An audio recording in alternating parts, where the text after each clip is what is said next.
All right, welcome back to Florida Football Insiders. You just heard from Coach Jim Levitt give his breakdown of all the action over the weekend, and now we are going to go to the preview of this weekend's kind of big game in the state of Florida. Tennessee hosts the Gators, and the SEC opener for Tennessee will be the second SEC game for the Gators. They lost to Kentucky a couple of weeks ago back in Gainesville, but no better person we're going to bring in to talk all things Tennessee Volunteer football than Vince Ferrara. He's a sports radio host up in Knoxville at 99.1 The Sports Animal. He is a Tampa native, so he knows all about the state of Florida as well. Jefferson Dragons in the house. And but yeah, Vince does a tremendous job covering the Volunteers. He does all the basketball, football all throughout the year. He does play-by-play for the baseball program. He does high school football up in the Knoxville area on Friday nights. He is dialed into the volunteer program. So welcome back to the podcast, Mr. Ferrara. My friend, great to be with you. Appreciate it. And USF Bull. Yes. So almost able to pull it off, but should have won. Yeah, at least some sort of sign of life, which yes. Those of you that have watched a lot of USF football, we've been dying to find some sort of pulse. And at least there was that in Gainesville. But yeah, came up short in the end. But great to be with you as always, Jason. Yeah, we talked with Coach Levitt a lot about the USF game and how well they played, and like he said, you just got to make that final play to win the game. It's great to play well and play close, but they're in the business of winning games. You got to win the game. So right. All right, let's get to your Tennessee Volunteers coming in 3-0. They played a couple cupcakes, and they had the one tough game a couple weeks ago at Pitt where they survived in overtime, but Pitt, that's a good quality win in the Johnny Majors Bowl up there. Just give the audience a little overview of the Volunteers through 3 weeks. Yeah, I think it's been really encouraging. Fans are excited. And look, yes, you're right. 2 cupcakes, Ball State, Akron, and both of those teams are among the worst in the FBS. However, they handled them. They destroyed both of them. And we've seen heavy favorites, even in this league, kind of mess around a little bit with far inferior opponents. That has not been the case with Tennessee. They've been able to put teams away, get their backups playing time, not add unnecessary snaps that accumulate later in the year when you play them too long. Yep. I think Josh Heupel and the staff have gone to the bench a little bit earlier. You could argue they could go even earlier, but so I think those blowouts have gone well. You get a lot of guys playing time, shorten the bench against Pitt in the game in between. But even that, even if they're Pitt last year with Kenny Pickett, Jordan Addison, and that crew, they're still a talented team. Yeah, pretty salty on defense. Keaton Slovis played really well until he got hurt, and I thought his backup showed some heart in that game too. So to do that on the road and what you were able to do to get that kind of road win, and then not have your offense at its peak function, right. and have your defense come through for you, I thought it was overall very much a positive and a good early season test for them before they get into conference play in this game on Saturday at Neyland Stadium. Yeah, I mean, they got a lot of expectations going into the weekend. You got game day coming to town. You got the head ball coach coming in as the guest picker. People don't realize he grew up in Tennessee. That's where he went to high school, and obviously all success at Florida. So that'll be an interesting dynamic with the ball coach back in town. But talk about the offense a little bit. Hendon Hooker, the clear-cut leader of that offense. I think I heard a stat today: 44 touchdowns, 2 picks since he's been the starting quarterback, something like that. Is that pretty close? Yeah, it's close. It might be 42, 44, something like that. But yeah, one of his interceptions was when he came in relief in the Pitt game. He's only had 3 as a Tennessee Volunteer, 31 touchdowns, 3 interceptions all of last year. 1 came in that Pitt game. But yeah, since he became the starter, it's been spectacular. I mean, who's that efficient? And it's so crazy. I was thinking about it while we're interviewing him today. It's not like he even comes close to turning the ball over. Right. Like a lot of guys, they'll, have balls that should have been intercepted go through the hands of defenders, and, kind of like, man, you got lucky on that one. You don't even see those kind of throws from Hendon Hooker. So he has this ultimate priority of protecting the football while not playing ultra conservative. And that was one of the things he told me before the season is, hey, I know everybody's job, and I know this entire offense inside and out. So there's going to be times where, yeah, I'm going to sling it in there because I can, because I know where my guys are going to be. I know how to manipulate defenders and get them into those tight windows. And he's done such a good job of that, granted, not against all the best of competition, that he's not even coming close to turning the ball over. Now, I know Tennessee Yeah. fans that might find your podcast, Jason will say, well, now look, now he's going to jinx them and now he's going to turn the ball over 4 times. But I mean, the numbers are where they are to this Yeah. point. He is incredibly efficient, dynamic. And what's also encouraging is Joe Milton has played lights out in his second half appearances in his 2 games. And that's, I think, excited fans too, to where if something happens to Hendon Yeah. Hooker, now it's not the Joe Milton that can't handle the big stage. Now it's a guy that's hitting his deep shots, which was what got him part of the reason why got him so frustrated with fans and got him on the bench last year. So I think Tennessee has as good of a 1-2 quarterback situation, not only in this league, but in the country. I don't know if anybody's got a stronger arm than Joe Milton. It's Right. ridiculous the bazooka this kid has. He's got another year of eligibility next year too, and he didn't bolt when everybody else, all these other quarterbacks, leave Right. when they don't get a chance to playing time for playing time. He and Hendon Hooker are best of friends, and so they help each other out. It's a really unique and experienced dynamic they have in that QB room. But there's no doubt who QB1 is, and that's Hendon Hooker. And again, hype one of the Tennessee offense is known for their up pace tempo. They're snapping the ball every 15, 20 seconds, one of the fastest teams in the country. I think that'll be a major advantage for them against this Florida team that doesn't have a lot of depth on defense. Is that one of the goals you think the offense wants to do, is rack up play after play to wear them down? Yeah, I think that is, but it is what they want to do, but it's not because Florida lacks depth. It's what they do to a lot of teams. And then if you happen to not have depth, then that kind of sucks for you. So, Right. that I think that's the way they look at it. That they really try not to make too much of, hey, this team it has this lacking or this corner's not there. And Yep. obviously, as you know, Jason, the availability of players is a topic of conversation and could impact the game on both sides. Right. So, but I don't think Tennessee is caught up in that. They have their standards of how they want to play. And as long as they have successful plays, especially on first down, man, they can keep it moving, convert third downs. They've done a little bit better job of that on third down. But man, when they keep you off balance, spread you out, and have that tempo, and they Look get in the out. end zone, I mean, Look it's out. it's it's really tough. All right, before we get to the defense, talk to me about the kicking game. I know we've seen a lot of special teams blunders around the country. Talk to me about the Tennessee kicking game, the return team, the field goal kicker. Are they in good shape there? Why would you want to know about the kicking game? I'm kidding. But yeah, I think they are. Chase McGrath, he did miss one field goal last week, his first miss of the year. He had a 51-yarder that was pretty important in the win at Pitt. And so he hasn't had a ton of kicks from long distance, but he has been pretty good in his career. He made clutch kicks at USC, so I Right. think they're good there. They usually get distance into the end zone on their kickoffs. Yep. Paxton Brooks is probably top 3 to 5 punter in the league. Right. Not not the biggest leg. At times he can switch fields, but he gets really good hang time on his kick, so Yep. he's good at not. They don't really give up a lot in the return game Yep. because of that. So things they haven't really given up a big return that I can remember. So I think very solid on special teams. All right, let's go to the defense. That's obviously been the kind of the narrative with Tennessee the last year or so is, can they have enough stops, especially in conference play?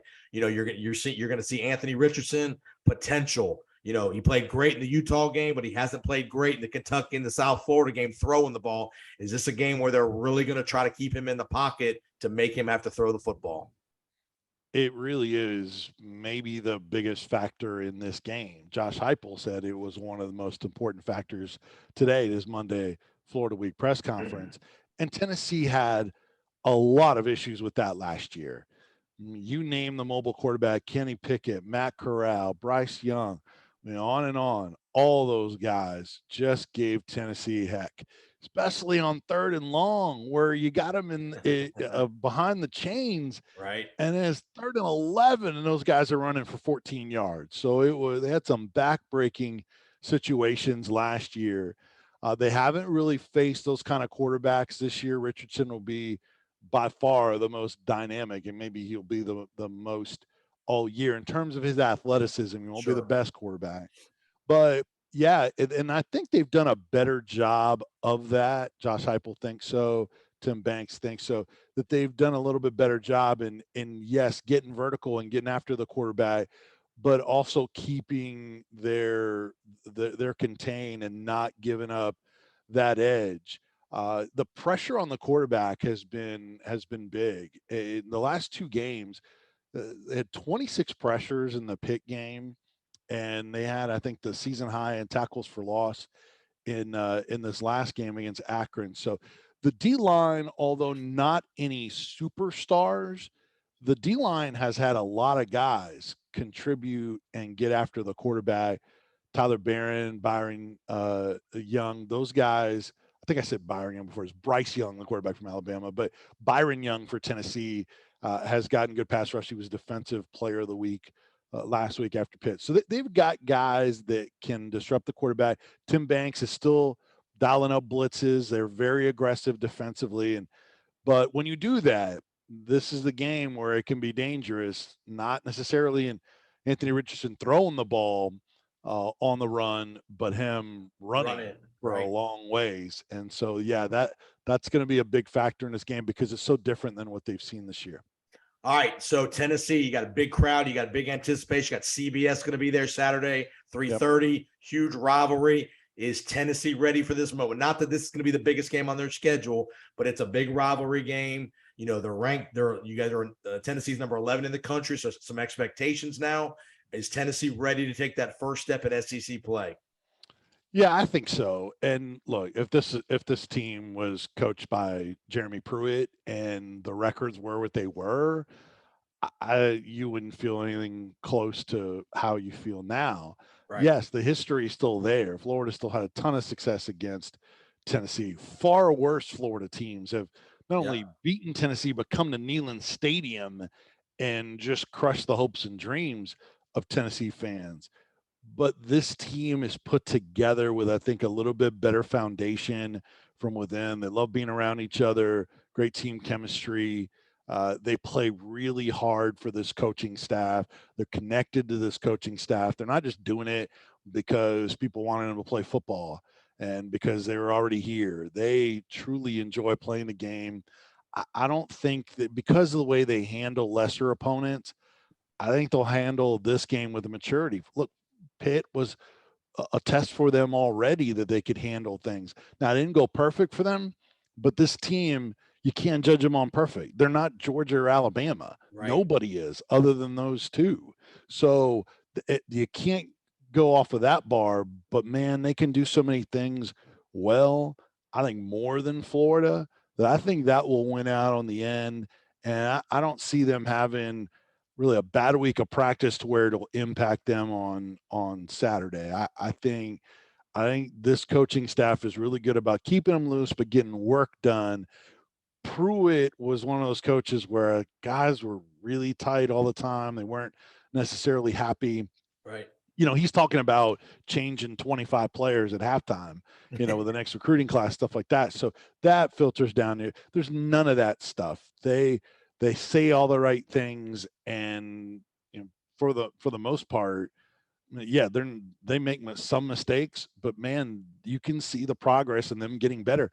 Jason, they weren't ranked coming into the year, and now they're up to 11. So tough schedule or not, they passed the eye test, and they do.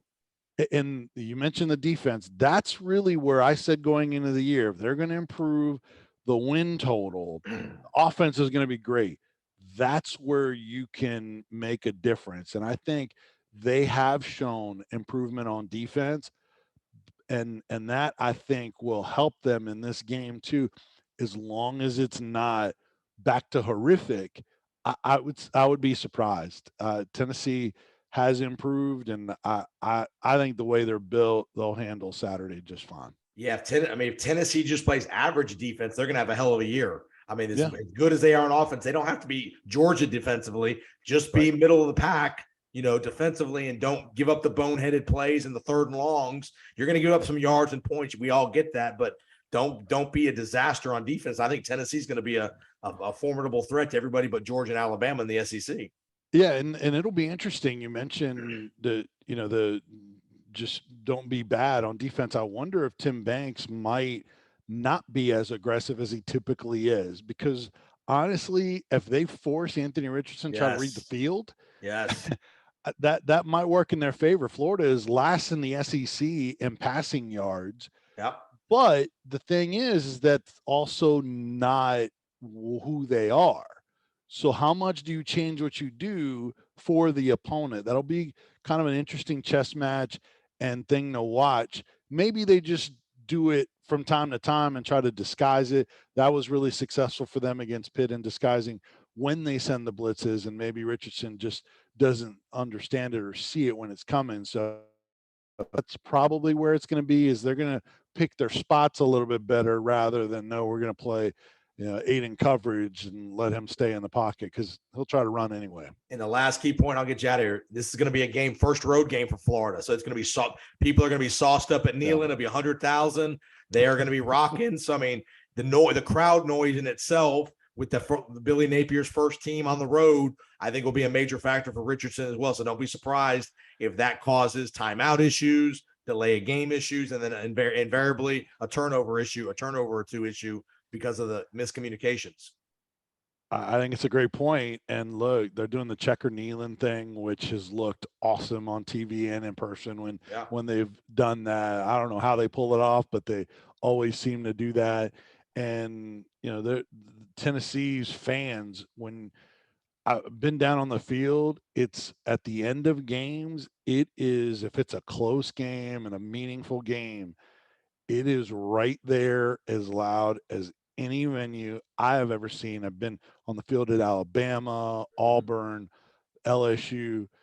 It's right up there. Right. So yes, how they handle it, especially because Richardson has shown that he still will turn the ball over anyway. They're going to make it tough for them. So that's a good point that could factor in the game as well. All right, Vince, tell everybody where they can find you online. I know, again, Vince also does high school football up in the area. So if you're streaming online, look them up at 99.1, but tell everybody where they can find you. Yeah, I appreciate it. We put all our commercial free, all our replays commercial free up there afterwards, so you can check it out. Former NFL and Tennessee running back Jay Graham is my color analyst this year, so we're having fun with those games. You can find the podcast 991thesportsanimal.com, or just look for high school football games in Knoxville and you'll subscribe there. And I mean, all the post game, every interview that Tennessee does, and they do a bunch with coaches and play. They let us talk to the entire staff, Jason. That's awesome. I mean, that's awesome. The SEC, now they'll do like a couple at a time, but at least we make our rounds and talk to everybody.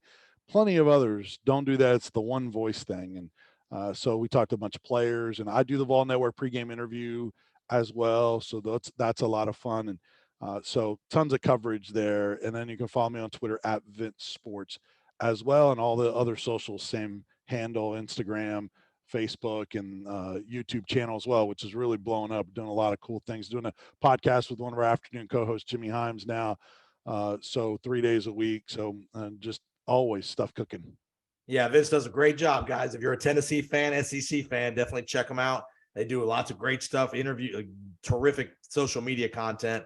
They're on there all the time. They got great stuff. And so follow Vince. Again, looking forward to the opening week for Tennessee. Again, I think we both think they're the better team here. It's just a matter of going to prove it and sticking the nail in. I think Florida's ripe for the taking this week. They're ripe to be beat, and Tennessee, I think, is ready to do it. So good luck in Knoxville. Don't get hung up at all those party animals at game day Saturday. Don't let me see you holding up a sign Saturday at game day. No, I will be out in the crowd, but that's for my pregame Ball Network role. but it'll be me with a microphone. So if they're really inebriated, might not make it on air. I have to make that call. But yeah, fighting through the crowd, I'll be doing that, but just not there on the game day set. I'll leave that to the hardcores. But man, wish you could experience it at some point, Jason. It's the atmosphere here is unreal. So it's going to be peak this coming Saturday. So I actually have my boss and my real job is actually going to the game. He's meeting some buddies up there he's coming up for the game Saturday. So my boss, Andy Wood, will be there in attendance in Neyland. So good luck, Vince. Have a great weekend, buddy, and appreciate you jumping on. All right. You're the man. Thanks, Jason. You got it. All right. We'll be right back with Colin Sherman. We're going to talk a little USF football. We'll be right back.